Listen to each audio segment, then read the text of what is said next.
আমরা জানি অস্ট্রেলিয়ার মধ্যে একজন যুবক ছিল, তার নাম হচ্ছে আলী বানাত। এই আলী বানাত অস্ট্রেলিয়ার মধ্যে সবচাইতে ধনী ঘরের ব্যক্তি ছিলেন।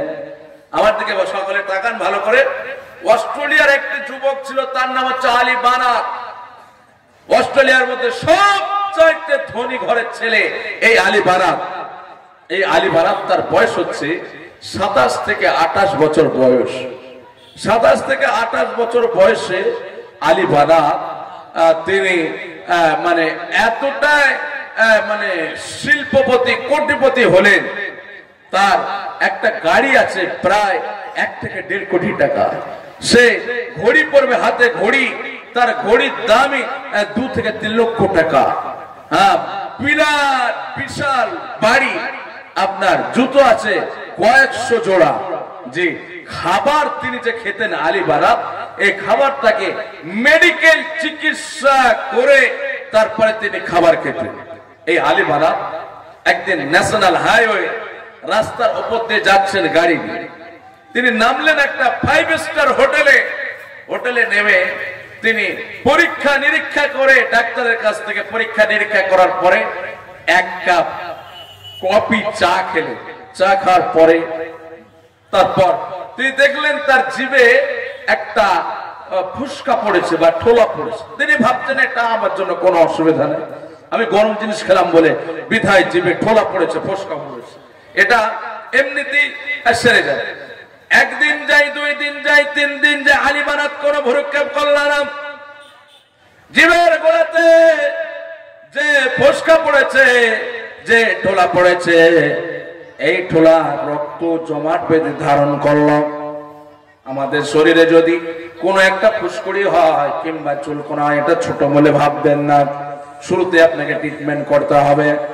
আলী বানাত তিনি দেখলেন সারা তো দূরের কথা, এই এই এই ফুসকাতে রক্ত জমাট বেঁধেছে। তাড়াতাড়ি ডাক্তারের কাছে তিনি পরামর্শ নিলেন। ডাক্তারকে বললেন, ডাক্তার, আমি হোটেলে চা খাচ্ছিলাম, চা খেয়ে এখানে একটা জিভে ফুসকা পড়েছে। এই ফুসকা পড়াতে আমি আর কোনো ভ্রুক্ষেপ না করা, এটা রক্তে জমাট বাঁধলো। ডাক্তার বলল, আলী বানাত, আপনার জিভে যে ফুসকা পড়েছে এটা মরণ ব্যাধি, ক্যান্সার হয়েছে। ক্যান্সারের 3টে স্টেপ থাকে, ভাগ থাকে। নাম্বার 1 সেটা হচ্ছে যদি ক্যান্সার রোগ শুরুতে ধরা পড়ে তাহলে কেমো দিয়ে কিংবা রেডিওথেরাপি করে এই রোগকে নিরাময় করা যায়। কেমো মানে আপনার শরীর থেকে ব্লাড বাইর করে নতুন ব্লাড ঢোকানো, নাম্বার 1। রেডিওথেরাপি মানে যে জায়গায় ক্যান্সার হয়েছে, ক্যান্সার রোগে ওষুধ আসলে নাই, রেডিওথেরাপি এটাই যে ওই জায়গাতে আগুন দিয়ে জ্বালিয়ে জায়গাটাকে পুড়িয়ে ভস্ম করে দেওয়া। একবার নয়, একাধিকবার চাইলে ওই জায়গাতে আগুন দিয়ে জ্বালিয়ে ভস্ম করে দেয়, এটাকে বলা হয় রেডিওথেরাপি। যদি ক্যান্সার হয়, এটা হচ্ছে মেন চিকিৎসা। এটা ডাক্তার পরীক্ষা নিরীক্ষা করে বললেন, আলী বানাত, আপনার জিভে যে ফুসকা পড়েছে, রক্ত জমাট নিয়েছে, এটা মরণ ব্যাধি, ক্যান্সার। কিমো দিয়ে, রেডিওথেরাপি দিয়ে এটা ভালো হবে না, কারণ ক্যান্সারের 4টে স্টেপ আছে। প্রথম স্টেপে যদি ধরা পড়ে তাহলে কেমো রেডিওথেরাপি করে তাকে বাঁচানো যায়। দ্বিতীয় স্টেপে যদি ক্যান্সার রোগ ধরা পড়ে তাহলে চিকিৎসা করে বাঁচানো যায়। তৃতীয় স্টেপে যদি ক্যান্সার রোগ ধরা পড়ে তাহলে তাকে বাঁচানো যায়, খুব রিস্ক। কিন্তু আপনার তৃতীয় স্টেপ অতিক্রম করেছেন, আপনার বাঁচানো সম্ভব নয়, আপনি 3 মাসের বেশি আর বাঁচতে পারবেন না। ডাক্তার বলে দিলেন। অস্ট্রেলিয়ান যুবক আলী বানাতকে, অস্ট্রেলিয়ার সবচাইতে ধনী ঘরের ছেলে এই যুবক আলী বানাত। এরপর কি হলো? তিনি ভাবছেন আলী বানাত যে আমার এত সম্পদ আছে, বিরাট বহুল বাড়ি, এত সম্পত্তি, আমার কয়েক কোটি কোটি টাকা আছে, এগুলো কি হবে? তিনি সুপরামর্শ নিলেন, একটা আলেমের কাছে গেলেন। আলেমের কাছে গিয়ে বলছেন, মহাশয়, আমার এই অবস্থা, আমি ক্যান্সার রোগে আক্রান্ত, ডাক্তার বলেছে 3 মাস এর বেশি আপনি বাঁচবেন না, কিন্তু আমি কি করব? আমাকে তওবা করতে হবে। আলেম তাকে ফতোয়া দিলেন, আলী বানাত, আপনার এই যে অবস্থা, আপনি যদি এখনই মারা যান তাহলে আপনার সমস্ত সম্পদ এই দুনিয়ার অ্যাকাউন্টে থেকে যাবে, আখিরাতের অ্যাকাউন্টে আপনার যোগ হবে না।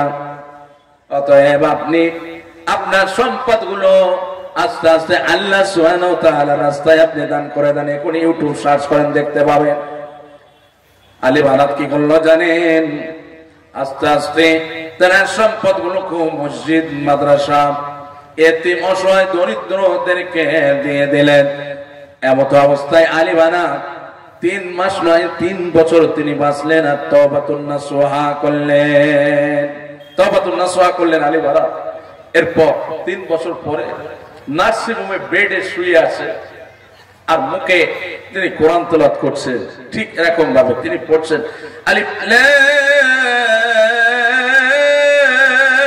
মিম যালিকাল কিতাবু লা রাইবা ফীহি হুদাল লিল মুত্তাকিন। তিনি এইভাবে কোরআন তেলাওয়াত করছেন। আলী বানাতকে জিজ্ঞাসা করা হচ্ছে, আপনারা বেডে শুয়ে আছেন, তিনি মুখ দিয়ে রক্ত বাইর হচ্ছে, তারপরেও তিনি কোরআনুল কারীম তেলাওয়াত করছেন। একজন জিজ্ঞাসা করলেন, ওহে আলী বানাত, আপনি হচ্ছেন অস্ট্রেলিয়ার মধ্যে সবচাইতে ধনী ঘরের ছেলে, আজকে আপনার অবস্থা হসপিটালের বেডে আপনি শুয়ে আছেন, আপনার মুখ থেকে গল গল করে রক্ত বাইর হচ্ছে, আর আপনি কোরআনুল কারীম তেলাওয়াত করছেন। আলী বানাত বললেন, শোনেন, এই মৃত্যুটা হচ্ছে আমার জন্য হাদিয়া। লিল্লাহি তাকবীর। তিনি বলছেন এই মৃত্যুটা হচ্ছে আমার জন্য হাদিয়া। এই মরণ যদি ক্যান্সার আমার যদি না হতো আমি বুঝতে পারতাম না আখিরাতের কি স্বাদ। এই বলে তিনি পৃথিবী ছেড়ে চিরতরে বিদায় নিয়ে নিলেন। সম্মানিত বাপদিরা, আমার মায়েরা আমার, আমি আপনাদেরকে জোর করে আবেদন করে বলছি, এই সম্পদ কিছুই থাকবে না, সব আপনার পড়ে থাকবে।